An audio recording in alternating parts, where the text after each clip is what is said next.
It was a bright Monday morning, and the grade 7 students stepped into their science class, expecting notes and books. Instead, they found every desk covered with colorful paper, glue, straws, threads, balloons, and sparkly glitter. Today, Ms. Ria, their science teacher, announced, "We are mixing science with craft." The class buzzed with excitement. Today, there were no tests, just wild imagination and hands-on fun. The first activity was the flying balloon rocket. Each student took a balloon, a drinking straw, a long string, and some colorful paper.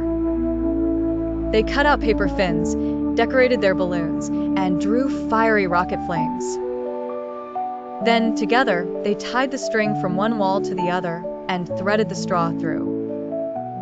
The balloon was taped to the straw, and the countdown began. 3, 2, 1, go! The balloon rocket zipped across the class. Everyone cheered. Ms. Ria explained, "When you let go of the balloon, air rushes out backwards and shoots your balloon forward, just like a real rocket. This is Newton's third law. Every action has an equal and opposite reaction." Next, the class crafted colorful spinning wheels.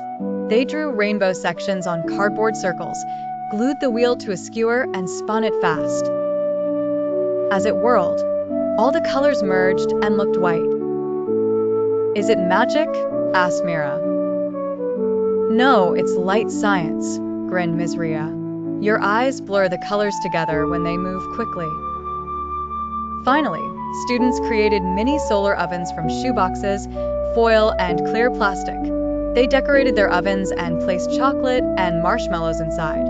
Out in the sun, the chocolate melted into gooey treats.